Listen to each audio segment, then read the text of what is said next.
What's up, everybody? Hope you all had a great weekend and welcome to a Monday edition, the first of our trade deadline week of Morning Cup of Hockey, presented by Bet365. Open an account with Bet365 today and bet on a huge range of markets, whatever the moment. It's never ordinary at Bet365. So use our code NATION, NATION, in all caps. That's Colby Cohen. I'm Johnny Lazarus. A lot to catch up on over the weekend. We had the Stadium Series, which was an awesome game out in Columbus at Ohio Stadium, and a lot of trades to get into from Saturday. But Colby, where do you want to start here? Because there is a lot of different things to go into.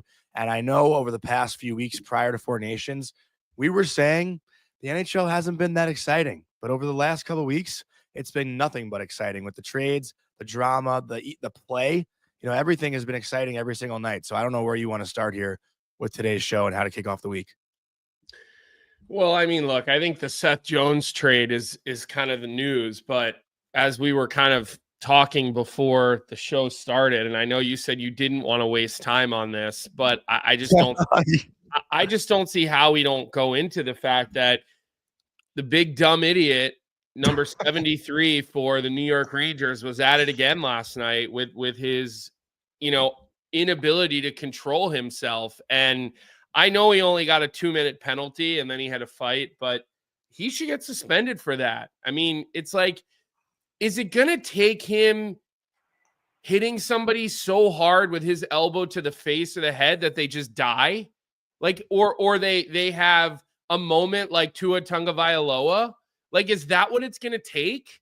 I mean, what is wrong with this guy? Honestly, like, sure, he's played a couple of good games, but you have other players in the league who are not scared of him because he's not a good fighter. I mean, he doesn't fare well usually when he fights, but guys don't want to be out on the ice against him because he's a moron. Like, he's an absolute moron the way that he plays. And I don't know. Like, I just don't see how he can keep doing this stuff when all we're talking about is getting head contact out of the game, direct head contact. Like, it is a contact sport. You are going to have instances, but to me, that's not a hockey play. That's just a big dumb idiot who can't control himself. It's funny because like that one last night, I thought that was I didn't think it was anything egregious, to be honest. But obviously, suspension is worth bringing up because he just got suspended for 8 games, and what they told him, what player safety focused on was keeping his arms tucked when he goes to hit somebody because he's so much taller than everyone else. That's what Peter Laviolette basically said in the post game too. Like, this is the quote: Remps is just a big man. He was forechecking when he hits. He's just higher than everybody else. I don't think he hit him. I think maybe he grazed him a little bit. I think it was more of a miss. That's his game as well. He's got to do it within the rules, but we also need him forechecking. That's exactly what Peter Laviolette said last night. I thought Blankenburg just was kind of surprised. He stayed in the game. It's not like Blankenburg missed any time with it, but when Rempe doesn't land a hit, he can't catch somebody with an elbow. Like that's his really problem. What I remember when he got suspended when he came across the ice, it was the same looking hit. Yeah. And we just don't play in an era anymore where this shit is acceptable. We just don't. And I agree with your point because saying, are we waiting for him to actually kill somebody before we do something? Like, that is a good point because every time we talk about it, it's like, oh, well, this one, he missed the hit. This one, his elbow was maybe just up a little bit, like it is a lot. And again, it's exhausting for me to talk about as a Ranger person because everyone wants to be in my mentions about Matt Rempe, but I like the guy. So yeah, I get it's it. Tough for me to say, but I get why everyone is now. I don't think I've ever come on our show before and been like, this guy, get him out of the league. Yeah. Like, guys get. But you're saying other guys are talking to you. Guys get suspended. Guys do make bad decisions, like all that kind of stuff. But this is a situation where he can't control himself clearly, and those types of players are, again, you want to use the word effective? I don't know, man. I find it to just be reckless. I find it to be dangerous. I don't know. Like, I personally believe something is going to happen and he's going to end up with a crazy long suspension, and it doesn't even look like he like he doesn't. It doesn't even look like he's going at it with malicious intent. No, Like it it's doesn't just out even of control. look that way. It's out of But control. he's out of control, and Yeah. that's not okay. Yeah. It's just not okay. And I just I have a problem with it. I really do. I watched that hit last night, and I'm just like what are we doing? What's it gonna take? Listen, I hope Paros goes at him. Like I hope they single him out and they make an exception out of him. I hope he gets way more than he should for this based on his repeat behavior, his repeat reaction. And again, I'm annoyed by it, as you can probably all tell. Like I was annoyed by it when we started talking this morning. 2 weeks later. I'm so coughing. Yeah. No, you're good. You're good. I don't like it. I really don't like it. It's going to you're gonna hurt someone that's not gonna be able to go home and be a dad. Yeah. Like that's what's gonna happen. And that's a problem that I have. So you think this is gonna be suspension? Or should be? For sure. I think it should be. There's It's no funny doubt. too, because Now, granted, let me just say this. Let me just qualify it real quick. Yeah. I haven't watched it from 50 angles, right? I haven't done that. So I heard you say he didn't really get him, and you might be right. I haven't studied this hit. I watched it a couple of times this morning, a couple of times last night. Haven't really studied it as far as that goes. And so I know there's some breaking news out of Washington. Yeah. Just let us just flush this out, and then we'll hit on that really quick. We do appreciate you guys though.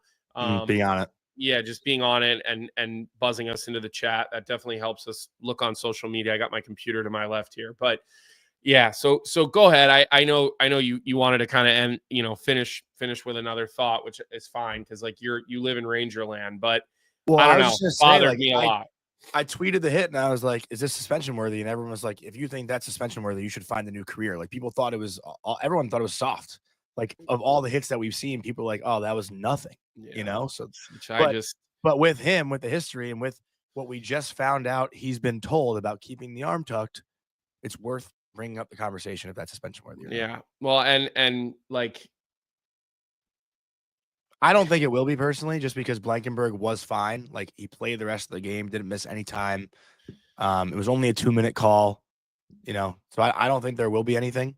Your boy Arthur I see Staple, where you're coming from. Your boy Arthur Staple actually agrees with me on this one. I know. I know. Arthur usually has a very good pulse on that, and I see Jeremiah talking. I will say this: I do love seeing anytime like Sarah Palin tweets at you in particular. Sarah Palin wasn't she at one point a candidate for vice president, if I remember correctly? Yeah, when I was in middle school. Who did she run with? McCain. Did she run with McCain? She ran with John McCain, and she had a couple of really bad slip-ups, if I remember correctly, during their campaign. But I think that's awesome that a former vice presidential campaign person is on Rangers Twitter and is tweeting with you, which I think is really cool. Like I like that. Just last thing on this topic though, because I didn't really think we'd start here, but while we're here, I just want to end it. Here is the problem though. Tommy T wrote, Matt Rempe doesn't sell tickets. The problem is, he does. Ranger fans and the Garden love him. And they're nonstop cheering like Rempe. We love Rempe. We want Rempe. Like this guy comes out on the bench before on ice warmups to stretch and listen to music, and fans are already cheering his name. Like he is loved here, and that is part of the problem too, because everyone in the Garden wants to see that guy on the ice because every shift there's something happening. Yeah, I see New York Marine is back in the chat, which I like. I've his absence has been. In the chat has been deafening. Okay. I miss what he's saying. What he say? Well, he just said he thought it should be a suspension and it was a dog shit hit, and he's a Rangers fan, but he's a realist. And he's never afraid to give his opinion. He's never afraid to go against what we think. Like, all of that. Like I said, his absence from our chat has been deafeningly loud, in my opinion, over the last. It's been a little bit. He's chimed in once in a while, but we really haven't seen him too much in the chat. But look, I don't like it. I don't We've done like 10 minutes of Matt Rempe, and there's way more things to talk about. I So I know, think but it's a topic that I think everybody has an opinion and a strong opinion on. it's So crazy. I don't think Yeah. that it's, and the last thing I'll say, and is this better? Just threw it in the chat. Yeah, that's a good point. He makes a good point. Adam Enstrom, same size, and he can control his elbows. Like, I listen, I don't, I totally agree with that. You know, and Joe And B then, says yeah. terrible take on Rempe. You want to see him suspended for a long time, more than 8 games for that fluke elbow. Joe, here's what I would say, You're man. still saying an elbow. I don't think it was a fluke. When somebody does something over and over again, I just don't think that it's a fluke. And Joe, I don't know how much you like how regular you are here in our show, because I don't recognize you from the chat. I think I've seen you before, but I don't so correct me if I'm wrong, but I think for the most part when it comes to hits, I'm usually the one sitting here saying it's clean, it's a vicious sport. Like, I'm usually the one who is sitting here, taking the side of the game is dangerous, people get hurt. Like, that is probably, would you say, Johnny, 85 to 90% of the time? Yeah. Like, I'm trying to explain to people why I'm they surprised didn't we're even jump, talking about this. why there's body contact, but I'll tell you why, John, when I watch that, it like irks me, because I'm sitting there and I'm like, God, I'm a defenseman who has to go back on pucks in my career. And you just see that and you're like, when's he going to kill someone? Yeah. I mean, I don't know. So, appreciate everybody chiming in here. Joe, we don't necessarily agree on this, but again, like, You're allowed that's to. okay. Yeah. Yeah. Like I respect the fact that you guys will have different opinions, and I don't have any issue with that. And TJ, thank you for chiming in. Like, he says, I'm not soft on contact. People are usually mad at me for my takes about hits. They're like, oh, they think that I'm just too, shit happens type of guy. But anyways, the other thing I want to quickly address before we get into this, because obviously a lot of people saw my tweet yesterday. I'll just say to you guys this: we were planning on having Kyle Davidson on the show today. He said he would do it. As you guys know, Kyle's been on our show, I think, twice before. I think you guys, we've taught. He was one of our earliest guests on the show. Mm-hmm. He's a friend of mine. A good friend, and so it's a bummer. And he sent me 3 biographies worth of texts apologizing last night because he saw us promoting it as well. He had something come up, a personal thing come up that he let me know last night, which is why we let you guys know immediately that he wouldn't be able to come on. I did just want to address that with you guys, obviously, because we thought this would be such a great day to have him on with the trade that he made over the weekend. But listen, things come up. People have things going on. He's got quite a week ahead of him. He's got a pretty important job, and then everybody has personal stuff going on. So I just wanted to let you guys know that's on me. I'm the one who secured him. And then, he let me know. Normally I give Johnny a hard time over this stuff. So, when I have to take an L, I have to take an L, and I got to own the L. So, Johnny was kind enough to come in behind me and get, Steve Goldstein from the other side of this trade. And so we'll have Goldie on a little bit later. I got to tell you something. We could have gotten the president easier than Goldie. Like, Goldie has been a hard guest to lock down, a guy we've been trying to lock down for a while. So, kudos to you, Johnny, on getting Goldie, as long as we actually get him today. I'm sure we will. Goldie's not going to stand us up. But anyways, I just wanted to address that, Johnny, before we start going down the path of talking about some of the trades over the weekend. Yeah, but I think while we're on this Rempe topic too, we should address Jack Hughes last night for people that missed that. Jack Hughes, Jack Eichel. This one was somewhat of a fluky play. Jack Eichel makes a great play on the back check and actually works his bag off to get back. And then his legs get tangled up with Jack Hughes's legs, and they both go into the boards in a pretty scary fashion. But it was Jack Hughes who took the brunt of this. Watch Eichel just get his legs moving to catch up to Hughes, but then their legs just kind of buckle, and Jack Hughes goes shoulder first into the boards. And this did not look good with the way that Jack Hughes went off the ice. And, Obviously unintentional stuff here from Jack Eichel, but man, this would be a huge, huge, huge devastating loss for the Devils if Jack Hughes is out for quite some time, because they've been skidding a little bit as of late too. I know Yeah. they're still, in a top 3 spot in the Met, but man, that is a tough look to see Jack Hughes go down like that. And Um, Bobby Bo, like anyone that goes into the boards like that is gonna get hurt. That's not Jack Hughes being made of glass. Like that is I don't know if you ever gone to the boards like with speed like that, but man, those are tough to get up from. let me just give you this. Yeah. As you say, they've gone on a slide. Somebody sent me this on social media, and it is the best record. The top 16 team, or like the excuse me, all the 32 teams with their win percentage and against the top teams, the top 16 teams. And so the Devils are 21st with their win percentage against top 16 teams. Thank you.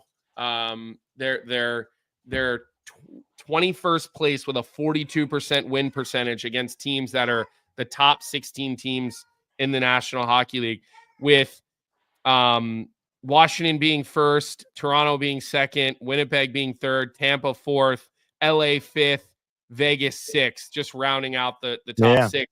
Detroit seventh, Dallas eighth, Colorado ninth, Columbus 10th. Wow. So I thought that was interesting to see the Devils that far down there. When you said that, it kind of jogged something in the back of my brain. That would be a good thing to revisit. But listen, you got to hope Jack Hughes is okay. This isn't the time of year. And if he's not, maybe you got to use that LTIR and do something splashy. Well, just to add to your point, Colby, since the flip of the calendar, since January 1st, the Devils are 9-10-3, 26th in the NHL in points. Right. It hasn't been good over there. No. So, all right, quickly. Yeah. Charlie Lindgren, 3 years, $3 million. Washington Capitals. Come on, you can come down if you want. I hear you up there. It's a nice contract. They've got their goaltending situation solidified. And actually, perfect timing today. Perfect timing today. Come here, you just got to be quiet if you're going to sit with me. Perfect timing because we have a visitor today who's dying to come on the show. But Chris Patrick, the general manager of the Washington Capitals, who just made a splash, he's going to be on the sheet today at 3:15 with Jeff. So that'll be great to have him make this deal, to have him sitting first in the Metro. I'm sure Jeff will ask him what he's got going on. Okay, go ahead, go back to mom. Jeff will ask him what he has going on for the deadline. Sorry, we got a little bit of a hectic morning going on here at the Cohen household. I think people love it. You're good. Yeah. So that'll be a great opportunity to hear directly from the general manager. We know Jeff will ask him about the contract. We know that they'll talk about what they've got going on for the trade deadline. So make sure you guys don't miss the sheet today at 3 p.m. with Chris Patrick. Yeah, and let's transition now a little bit into the trades that went on over the weekend. But before we do that, just want to give a quick word from our sponsor, Perasso, the most complete choice for shaving and beard care, made in Italy since 1948.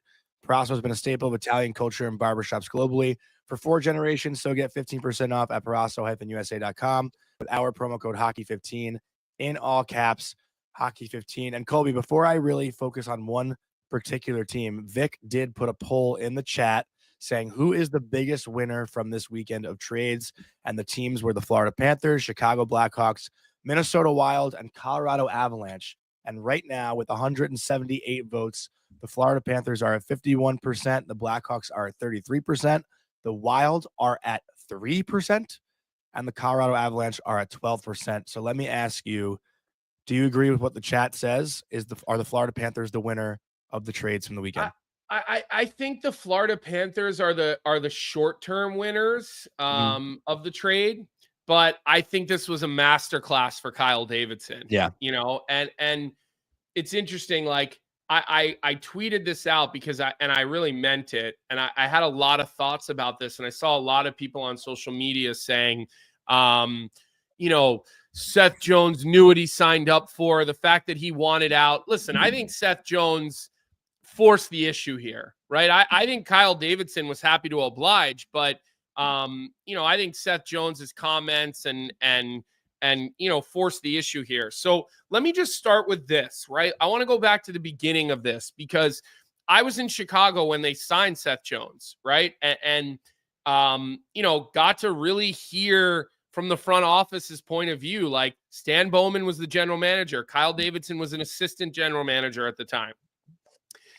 When they signed Seth Jones and traded for him, this was not a rebuild. This was, we're signing Marc-Andre Fleury. We're signing you. We're bringing in Andre out to see you. Like they were spending money, right? Like they were to the cap at that point, right? And so there was no even there was no even conversations happening about rebuilds. So for Seth, who I do personally really like as a guy, you know, he signed up for something a lot different. Now that doesn't mean you don't have to show up and be a good pro every day.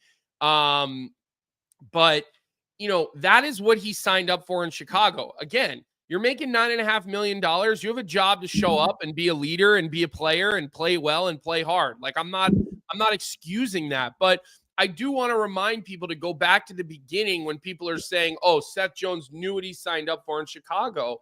It's not true, right? He signed up for something way different.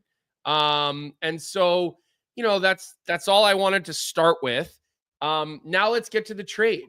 I think Kyle Davidson did an incredible job here. This is a guy who had a no move clause, who could choose to veto any trade. He gave Kyle a very small list of players, very small list. Okay. You're not getting past one hand the teams that he said he would make the trade and waive to go to.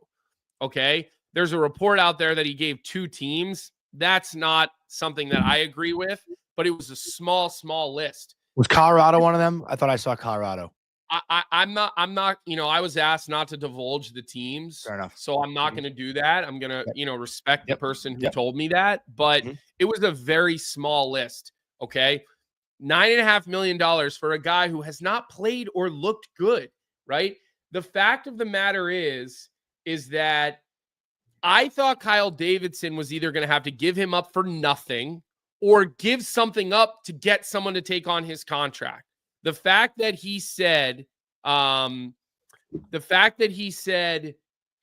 he got a first round pick, a potential starting number 1 goalie, and he only ate $2.5 million. Like, I think Kyle did an incredible job. And $2.5 million, we have to stop viewing that as $2.5 million of the old days. $2.5 million is going to be 2% or less within 5 years of 5 years. Yeah. Right? We have to start rethinking how we think about dollars with hockey players when they sign contracts. Like $3 million is the new baseline for a backup goaltender. That's where the Lindgren deal seems really inexpensive to me. I wouldn't call him a backup right now. They split the net for the That's what but I'm just saying, as far as like, how do we view $3 million? Like $3 million. I mean, the league average is like for dollars is going to keep going up, right? The money's going to keep going up. So I think both teams got what they wanted and what they needed, right? Chicago barely eats any money. They get a first round pick in 26 or 27, and they get Spencer Knight, who might still be a star. He might be a star and a legit number 1. I just was curious too, because the Blackhawks direction now, though, for the rest of this year, like they have a lot of money now opened up at the deadline. Like, are they going to go make moves? Are they going to like try to just wait it out and sign these college kids whose seasons are almost over too? Like, what? There's no reason to bring anyone in unless you're going to be a broker and bring a guy in on an expiring deal just to play broker or to take someone off someone else's hands. I don't know. Like, I think they have to trade a goalie now. They have so many goalies. They have 4 goalies right now. So they've got Soderblom. Yeah. Well, but there's been, there's been a lot of injuries to that position for them, Yeah. right? And look, Mrazek has done an admirable job for what he's been thrown into for the last number of years, but he's not. Ben Benya is letting me know they've got retained money on 3 contracts, so there is no playing broker. Okay, so good Here they point, have Ben. I appreciate the Rantanen too. Yeah. clarification, but that doesn't mean they can't take a player's, like, you can play broker by saying to a team that's trying to get rid of a guy with a bad contract, we'll take him for the rest of the year. We'll clear up your $5 million.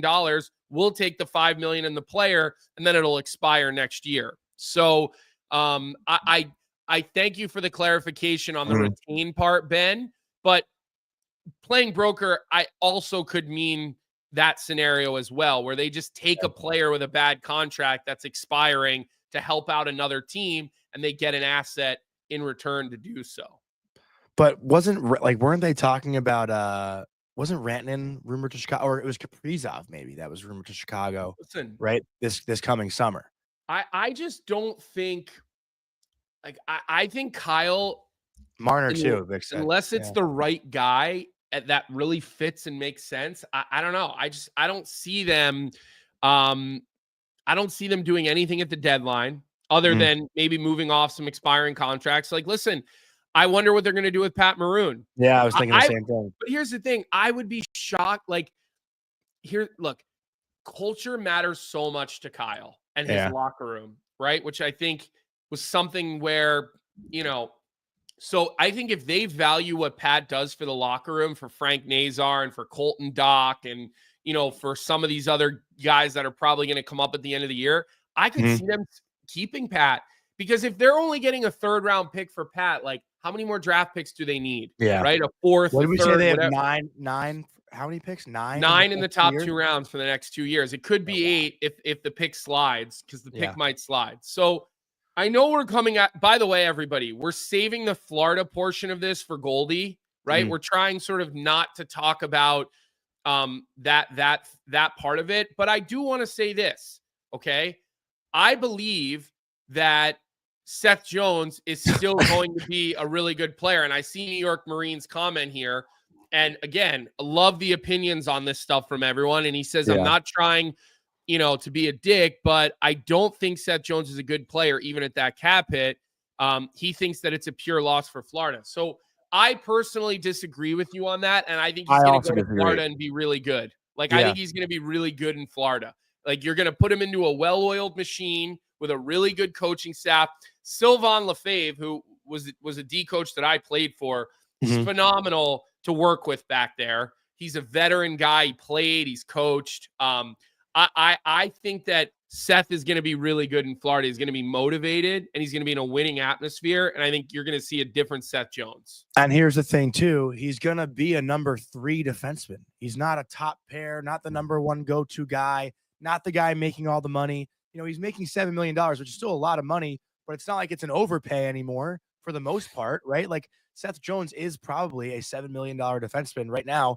And on a cup-winning team, having him in the place he's slotted in is perfect. He'll run the second power play. I agree. He'll run the second power play. There's basically no pressure on him to do anything more than what the expectation is. I believe that he's gonna elevate this Florida Panther team. I agree, and I really I really think that Seth is going to be really good in Florida, and that's where I think. Listen, I think Florida was looking for anybody to take that $4.25 million cap hit of Spencer Knight off their hands. They've been wanting to get rid of him for a while, okay, and so that's an element of this too. Like, they washed $4.25 off their books that they thought was bad, right? They bring in $7 for a guy they think can help, and they give up a future 1st-round pick. Like, I believe that this is a really good deal for both of these teams. Like, I really do. And I think agree. Both GMs did a really nice job here. Like, I think Florida wins this trade today, and I think probably both teams win this trade tomorrow. Like I think this is a trade where both GMs can walk away feeling really good about it. But I will say this: Kyle Davidson came into this trade with no leverage. And everybody knew Seth wanted out, but I think Kyle told everybody, listen, I'm not going to do a deal just to do a deal. You've got to make this worth it, or I'm going to continue to hang on to him into the offseason. And I think he played his cards right. He was very patient. And I do know the deal was very, very difficult to get done, though. Like, I was told that this was one of the more difficult transactions that the parties involved have ever been involved in. But again, my initial gut reaction to this trade is the same reaction that I have now, and I think it's a big win for both of these teams. I fully agree. And listen, Florida adds another big guy on their blue line, but a guy that can skate, move the puck, and can contribute offensively. Right. Ekblad isn't necessarily known for his offense anymore, right? And he's obviously an upcoming UFA too, so that is going to be the next question if you want to get into that as well. Jones has 5 years left on this contract. It comes with a lot of term, and Aaron Ekblad is an upcoming UFA. I'm sure he'll want to stay in Florida, but he'd be foolish not to test the market for probably what's the first time in his career. Did he ever test the market? I don't know if he ever did test the market. Well, I would say this. He's going to have to take a massive, massive cut of salary to stay in Florida. Yeah. Right. And I don't know what his career earnings are. I don't know why he would do that. Well, right now he's making 7.5. Right. I mean, he's going to have to go down to like being a $4 million defenseman if he wants to stay there. I'm pulling up their cap. They have here as we speak. They have 7.5 available right now, and I think a lot of that is because Matthew Tkachuk is on LTIR. That's because Matthew Tkachuk's on LTIR. Yeah. Like not a lot. I mean, like that is the whole thing. Yeah. The whole thing is Matthew Tkachuk. Matthew Tkachuk makes $9.5 million, Johnny. So, you look at Ekblad's the only guy that's up. Well, Nate Schmidt's up, but you're probably now going to have to find a couple more, mid-level. You're going to have to find some guys that are willing to play for $2 and $3 million on your back end to fill that out. So I think Ekblad goes. I think this is the end of Aaron Ekblad. Wow. I think that it is. This is what happens when you win, right? Mm-hmm. So I don't know. And Zach's letting us know in the chat there's another Eastern Conference team north of the border looking for a right-handed defenseman. Listen, Montreal Canadiens use him. Maybe Toronto tries to bring Ekblad. I know you're kidding. Maybe Toronto tries to bring him in this year at the deadline. I don't know. Well, he's Goldie's here. He said he's ready anytime. All right, bring him in. Yeah, perfect. Let's bring him in. He's early. We love that. Morning skate. Hey, man. If you're not early, you're not on time, right, fellas? We appreciate you coming on. Yeah, it's been a long time coming. We've been dying to have you on this show, so we're pumped to have you here. I said this before the show started. Well, right when it started, I was like, we probably could have gotten a president on here easier than we got you on here, Goldie. You are a guy that works.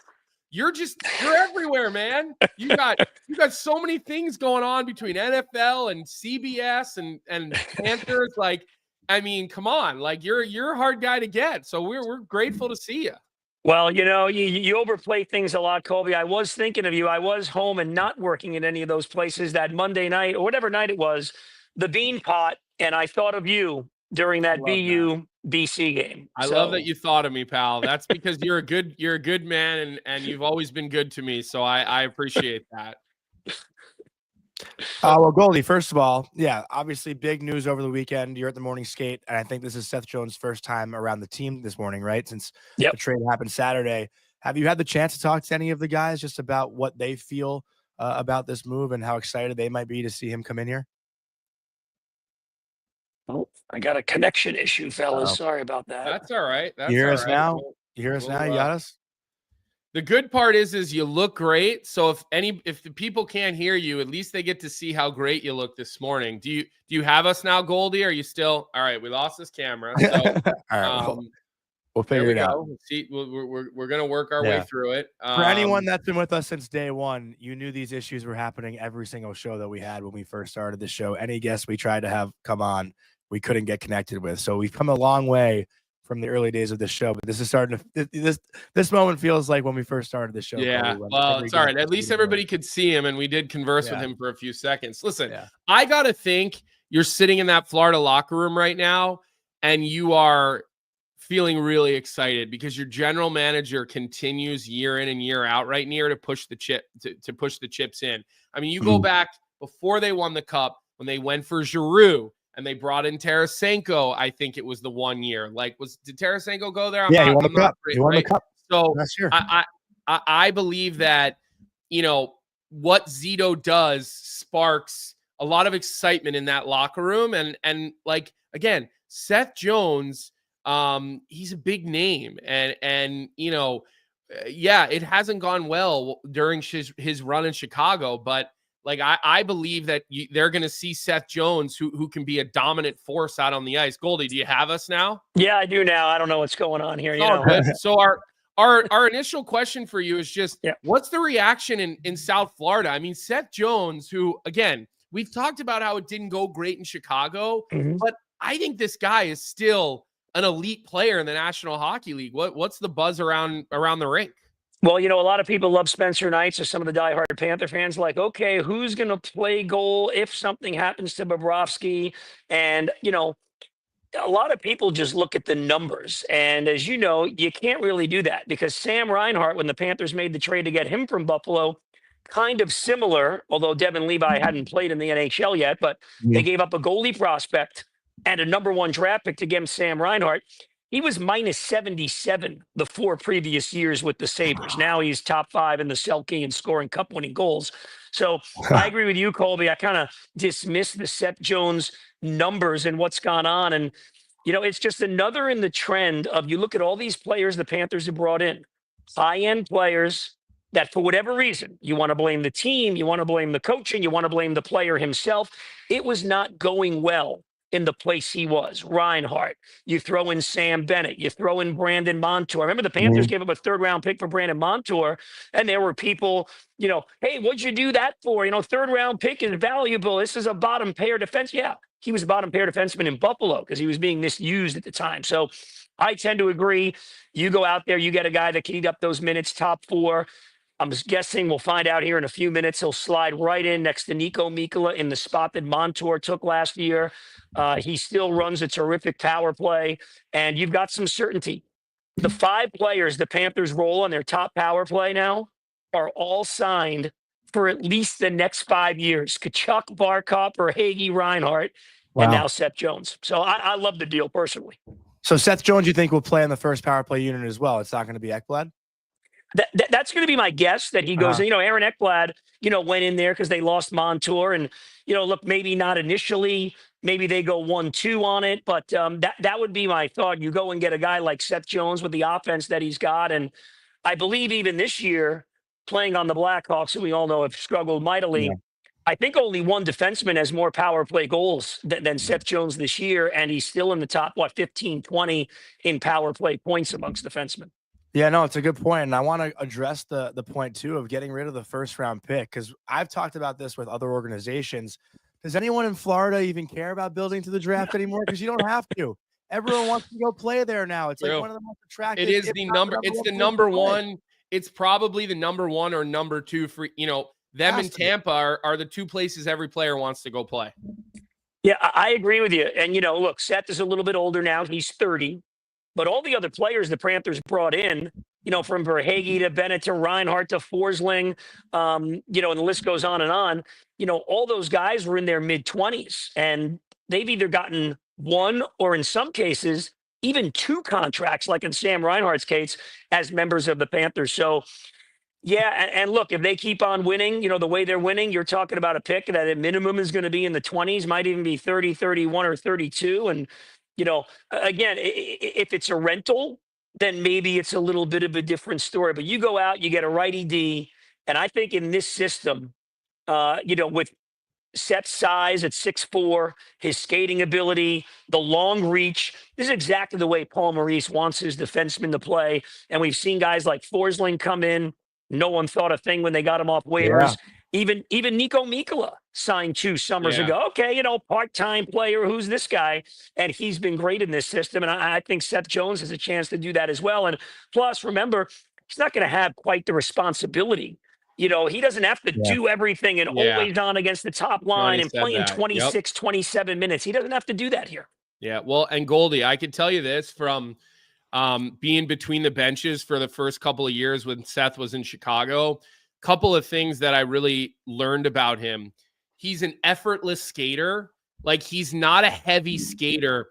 And he's kind of one of those guys. And I talk about this when I talk about Quinn Hughes and some of these other guys. Now, obviously different because Seth is so big, but certain players cut into the ice more. They're more like, they're not as efficient. They might be fast, right? But they're not as efficient as guys like Quinn Hughes that seem Werenski. They're flow. By the way, Colby, you don't mind. I'm going to steal this for the broadcast tonight on Script Sports. I'm just going to jot this down. Go ahead. Keep going. I'm getting the scouting report. Go ahead. Write it down. But what I noticed with Seth is, like, he's one of these guys that stays above the ice. It's effortless. It's really fluid. He's light on his feet, right? And so I don't think Seth, and you're going to see him in the dressing room soon, he's built like a Greek god, right? And so I don't think he's a guy that's going to break down. He doesn't take a lot of big hits, okay, because of his skating and because of his elusiveness.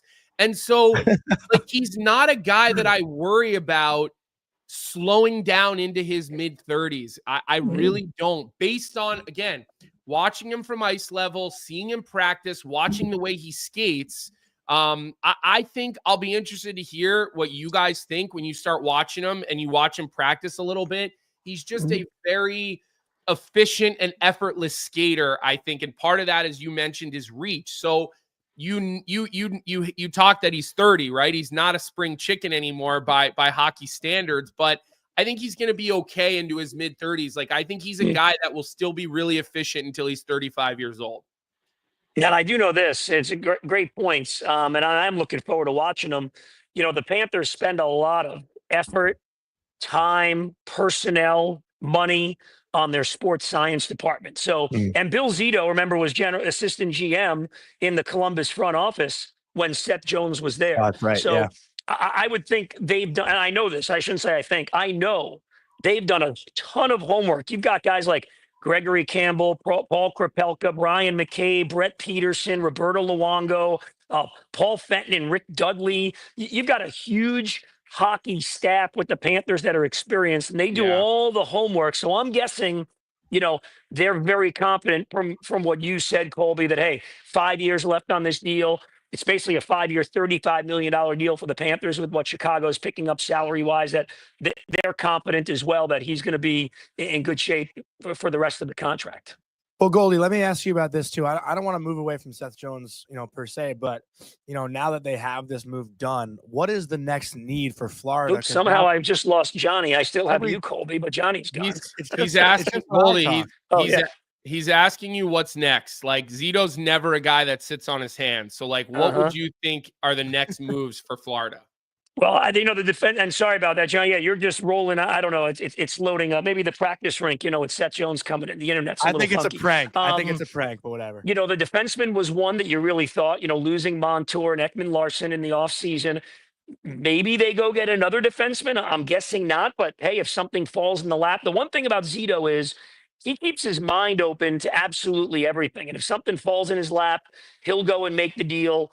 With the way Mackie Samoskevich is playing, in past years, they've gone out and gotten, a top 9 winger. I don't know if they desperately need to do that this year because you have Jesper Boquist, who's played well. You've got Samoskevich, who's played well. You've got Rodriguez in there. So those are 3 guys, but probably, I'm guessing, another at least depth forward. And it will be interesting to see what they do in goal with Spencer Knight now gone. Chris Krieger was signed as the 3rd guy. He had success here with the Panthers a number of years ago. Great season in the AHL last year. But do they go out by Friday afternoon and get another goaltender? I think that's a possibility as well. Some cheap insurance, I think is. Now I actually lost Colby, and I've got you, Johnny. You have me? Yes, I have you. Well, I'm happy you got me. But I also wanted to add, you mentioned Mackie Samoskevich. What a year he's had and what a great player he is. I mean, Colby, I think, I don't know if you were on the call for the game where he had that overtime winner for Michigan. Like, that kid has one of the most underrated shots in the NHL. His release is unbelievable, but just a really nice kid too that I had the chance to talk to when Florida was here at the Garden. But that locker room, Goldie, you're around it all the time. I've said on this show, obviously they're missing guys like Lomberg, Montour, Cousins. Like, those 3 were the pranksters in the room last year. But the camaraderie in that room is unlike anything I've seen, in my early career so far covering the NHL. Yeah, it's interesting, and every team every year, and I've talked to Paul Maurice about this. Every year is different. The 23 team that went to the Mhm. Cup final and lost to Vegas. It was a real loosey goosey team. You had the guys that you mentioned. Last year, it got a little bit more serious, and maybe that kind of takes on the mode of guys like Barkov and Sam Reinhart. So every year is different. It's probably not as boisterous as it was in previous years without the guys that you mentioned, but Mhm. they're just a tight knit group. They've been that way from the beginning. I think a lot of it starts with Barkov because, as the captain, there's not a lot of chatter and stuff there from him, but this guy welcomes everybody into the room. I can tell you this, like Matthew Kachuk, they're the same. They treat everybody the same way. Matthew Kachuk treats Alexander Barkov the same way he does the security guy that's standing over there at the practice rink. It's the same relationship. And Matthew, as you guys know, learned that from his dad, Keith. Treat people Yeah. properly, play the game hard. So they just got a great culture and a great dynamic going right now with the Panthers. Well, look, By the way, we're now I cannot get either one of you guys just for the moment. So I know I'm still talking, but I can't. Oh, I got you now, Johnny. You're back. So Okay, well, I guess we and were now just you're gonna. both back. All right, Sorry. Kobe, you go. I was just gonna Yeah. say, Goldie, we're grateful for your time. We're nothing but Matthew Kachuk fans on this show. He's become a really important ambassador to the sport. Everything that happened at the Four Nations, obviously they didn't win, but just the media tour that he was able to get on to help grow the game was, again, he's a rock star. He's built for it. He looks the part. He plays the part. He acts the part. It's awesome that you guys get him in South Florida. I look forward to the day of Brady Kachuk joining him in South Florida, Goldie. That's Wow. the day. That's the Now, day that's a that I bold- look most forward to. That is a bold statement. Yeah, I'm with that too. I think that's where Yeah. he ends up going. Yeah, I think. But how does Ottawa, okay, like every team in the league right now has to be looking and say, how can we get a Kachuk or a Kachuk-like player? I'm not sure there's any. There's not too many like those two. No. So how does Ottawa make it, even if it's a great deal? How do you trade Brady Kachuk Yeah. unless he says, I need to leave and I don't want to stay or something like that, which I don't think he would do. Yeah, he's gonna have to force his way out of there if he wants it. Goldie, we know you Yeah. got a lot to get to today with Seth Jones and all the new stuff going on around there. So thanks for coming on today. We really appreciate it. We'll check in with you as we get closer to playoffs. All right. Big game tonight.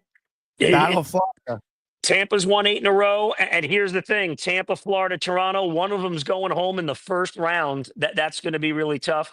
And Colby, I appreciate the kind words. Love you guys. You Yeah, are you're the two best. of the best out there. So you're appreciate the you having best. me on. All right. Thanks, Goldie. Have We a good appreciate day. you. All right, awesome stuff. Happy that worked out. And we got a little Our bit of chat time loves here. Goldie. Yeah, Our he's chat the loves best. Goldie. One of the best play-by-play guys in the entire NHL. He's- The "Let's Go Home, Baby" is a classic. Like, Goldie is one of the nicest guys out there, and he's a guy where you get the ESPN Plus option to pick which broadcast. You always pick. watch I'm Florida. picking Florida every time. Me too. It's very rare that I watch Florida, and I'm not looking at, every now and again I might take Sam if they're playing the Rangers, just Mhm. because we're not going to have a lot of Sam left. Yeah. So that's like one of the only exceptions. But no, listen, I've done a couple of radio calls with Goldie for Westwood One. He's a salt to the earth guy. He's a salt to the earth guy. And I know I've talked about this before. They're not all like that. They are not all like that. There's a lot of those play-by-play guys that have a chip on their shoulder and think because they've called a bunch of games that they've actually played a bunch of games. And it couldn't be further from the truth. Goldie is the man. So look, we polished this trade. We gave our opinions. We heard from the chat. There was another big trade that I think we need to get to. I think the Gustav Nyquist trade I'm just going to say one thing about it because I don't want to completely ignore it. Yeah. I like Gustav Nyquist. I think he's a good piece. He's not a needle mover per se, but I think he's a guy who can come into Minnesota. He's going to play in a much higher role that he played in Nashville before they made all the splashy signings when they were good. And he's going to play on a power play, kill more penalties, play in the top 6. I have nightmares about things Gustav Nyquist did to me when we played against each other. That guy had my number in the worst way. Like, he put me on the wrong side of a couple of highlights. Personally, the guys would always say to, like, the goose is loose. When we were playing against him. I mean, I've always had a personal, like, this guy has my number pretty bad. So I like bringing him back. I like the move by Guerin, but it was not the splashiest trade to talk about, obviously. Yeah, well, to that too, listen, Minnesota's plan of attack, I feel like, isn't for this year, right? Like, we talk about that dead cap space that they have. Like, they're realistic with themselves. We talked about it last week with a team like Calgary. Like, Minnesota knows the team they have. They know what they have available money-wise. And listen, the odds are probably against them right now, as they're going to face either Dallas or Winnipeg in the first round. I'm not saying they don't think they're going to have a chance, but you look at those two teams and how they're built, it's going to be very tough for Minnesota to get out of agreed. the first. Totally So agreed. it's fun to add a guy like Nyquist, but I don't think they're going out and trying to get a big fish. No. You know, they're going to save it for next year when their money's You're up. not making a splashy deal. You're not making a splashy deal. So, but anyways, all right. We don't have a lot of time left here, but I do want to get into the trade between Colorado and New York, because to me, it's lateral. It's a lateral move. I don't think this makes the Rangers better. I don't think this makes Colorado that much better. Like, to me, it's the Rangers getting rid of, upcoming free agents that they needed to move instead of losing them for nothing. Yeah. Yeah. Is that not how, like, is that not the most fair comment? Yeah. I think VC's been vocal. Like, Yeah. VC's like, this is bullshit. Like, he's been very unhappy. Yeah. But Jimmy was also a guy that went to the Rangers on a PTO and ended up getting a contract out of it too. Like, he made the but if you play your way into a better spot, where what your money and your contract are, ultimately how you got there shouldn't matter. But I do like the fact that the Rangers got some draft capital. Yeah. I do like the fact that they brought guys back in that, well, obviously not Calvin, but how do you say the other guy's last name so I don't butcher it? No, wait. No. Parson. Sorry. Parsonen. Yeah. I'm pretty sure he's a restricted free agent. So you've got a little bit of team control on him. You don't have to overpay for him. Sounds like they've really liked and targeted this guy for a while. And you gave up a couple of guys on expiring contracts that, so I think the Rangers actually made out here, in my opinion. I think if people are fair in the way that they look at Calvin DeHaan and they don't expect him to, like, fill up the net, I think you're going to like him, because I think Calvin DeHaan is kind of just this quiet, reliable guy who will kind of make the next right play. I think Calvin's been undervalued and kind of beaten up by fans in other markets, not realizing that he's probably just a good, bottom pair defenseman. Like, I don't know, about the Rangers decor right now. It doesn't scream we're a playoff team by any means, but definitely not. But I think people, if you don't expect a number one, which you shouldn't with Calvin, you will actually be pleasantly surprised that he might play a couple of games and you just might not notice him, which is a good thing. He'll just make the next right play, right? He had a really good quote too about it. I watched him do it in Chicago, up close and personal. I played against him for a number of years. In the American Hockey League, he just makes the next right play. It's not sexy, it's not dazzling or glamorous, but it's effective and it's efficient. I want to read the quote he actually said too, because, he alluded to this stuff. He said, "I'm not putting up a ton of points, just trying to play good, solid defense, just move pucks up to the forwards, go from there. If everyone's on my hockey DB right now, my stats aren't too sexy right now. My underlying numbers and stuff, the fancy stuff, has been pretty good for most of the season. Sometimes it doesn't maybe match the eye test just by my style of play." And I thought that was hilarious, because he knows how fans talk. But Calvin DeHaan came in last night and he was solid. Hey, he made all the right plays last night. If you want to laugh, look at the way he replies to people on Twitter. Unless he's gone back and scrubbed, he's very funny on Twitter. Calvin DeHaan. I didn't even know he's active on Twitter. He's very funny. Like, if a reporter would write like a nasty article about him in Chicago, he'd like respond to the article and be like, thanks for watching, or thanks for coming to the game, or like Yeah. he's got a really, really good personality as far as, being willing to make jokes and have fun.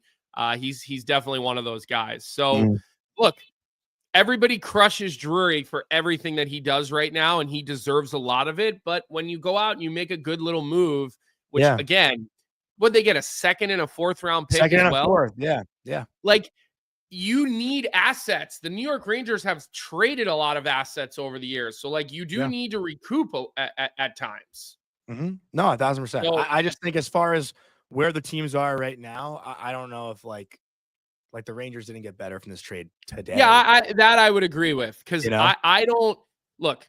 I don't That's watch what I meant with my initial comment. Not like I don't watch the Rangers every night, but I watch them quite a bit.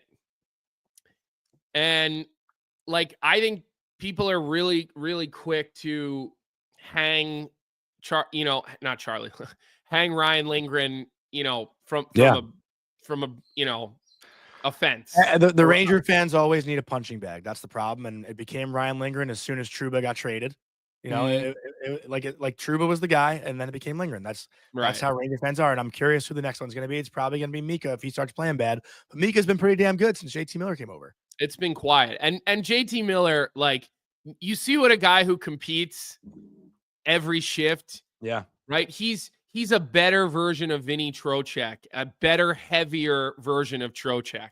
Right. Yeah. And I think the world of Vinny. Oh, yeah. Right. Jake Reynes just wrote it's going to be Laffy, or now it's Laffy, which it's. Well, I mean, listen, he's just become. Yeah. I mean, like, let's call it what it is. I mean, to your point of JT Miller, Colby, Johnny Brodzinski said last night in the post game, like, he feels like everyone's hitting more, everyone's doing little things more because JT is that contagious guy. You have to. You have no choice with a guy like him. You absolutely have to do that. So, Zach says Panarin would be next. Yeah, I could see that. So, look, it's going to be an interesting week. We do have Frank with us at 9 a.m. tomorrow. Yeah. He might be answering phones and, Adam Scheftering while he's on our show, but he will certainly be with us tomorrow. I think we'll try to see if we can get Jeff to come on the show this week as well. Maybe we'll see if he can do Wednesday or Thursday. Friday's the big trade deadline show, 11 to 4 o'clock on the Daily Faceoff YouTube, and then everywhere else that we stream. So obviously you'll want to be on that. This is the week where you don't want to not be subscribed. You want to be subscribed. You want to have automatic downloads on. You want to make sure you set alerts for our show at 9, Suravalli, your Chuck, DFO Live at noon, and then the 3 p.m. with Jeff and his different guests that he has and his different co-hosts. You don't want to miss that. It's going to be a huge week, right? So as always, make sure you guys hit a like on this episode. Our numbers today are awesome. We see a lot of people here with us, which we love. But stay with us because we are going to be getting into these trades all week. Things are going to be happening on the fly. Obviously, if there's any more moments from games that we need to dive into, we will. Otherwise, listen, we're not a box score show. You guys know that. It's not what we do. You guys can all look at box scores yourselves. But the other thing we want to know from you guys is get vocal. Let us know if there are topics that you guys want us to dive into that we're missing. We're always willing to hear that. We always want to hear that. It's really important that you guys are getting what you want as well. So be vocal with us on that. And other than that, Johnny, let's get into 365. Yeah, I see a lot of questions in the chat that we can address a little bit maybe later on in the week, just because we do both have to hop here in the next couple minutes. I got to hit the Rangers and Islanders morning skate, and I think Colby has something going on as well. So tonight's bet, there are a lot of good games tonight. There's a lot of rivalry games. Rangers Islanders is a big game. Obviously, I'll be at that one. Tampa, Florida is another big game, but we're going a little bit, maybe unsexier with tonight's pick. We're going to take the Montreal Canadiens money line at home against the Buffalo Sabres. Montreal is a perfect 4-0 since coming back from Four Nations, and they're scoring a lot of goals. The Canadiens right now are scoring 4.25 goals per game over those 4 games. Power play is at 30.8%, and they're only giving up 1.75 goals against. And we all know how the Buffalo Sabres have been playing. They are, looking a little bit like they can maybe compete till the very end. I mean, they're still 10 points back of the second wildcard spot. I don't see them catching up. But Buffalo doesn't go down easily this time of year. For whatever reason, they always claw their way back, but they never get close enough to actually make it. But we are going to go with the Montreal Canadiens at, I believe, a pick'em tonight on Bet365. So getting Montreal at home tonight at -110 seems like a pretty good bet to me. That's all I've got for today. I know there are a lot of questions in the chat that we can address. I also think a lot of people are dying to hear about your date, Johnny. Well, did you want me to talk about it, or you got to hop on? No, we do not have time to do this now. But are you? You're frozen on my screen. I don't know if people can hear us or see us. You're totally frozen on my screen. And Vic says you're frozen on his. So look, I'm gonna wrap the show right now. Listen, great audience today. You guys brought a lot of energy to the show today. Thanks to Goldie. Like the episode on the way out. Frank Saravalli, 9 a.m. tomorrow. Chris Patrick on the sheet at 3 p.m. For those of you who missed that, general manager of the Washington Capitals. Honestly, when I saw that, I went, oh, yeah, I forgot that he's the GM. I always think of Brian McClellan still, but that's not the case. So be with us all week. You won't want to miss it. I want everybody to have a great day, and we'll see everybody for this show back here 9 a.m. tomorrow. What's up, hockey fans? If you enjoyed that video, then you need to be hitting the subscribe button right here at Daily Faceoff. Exclusive interviews and analysis from our hockey insider Frank Saravalli, fantasy updates from Brock Sagan, and a daily live show at noon Eastern, Monday through Friday. You don't want to miss any of the fantastic content, so hit that subscribe button.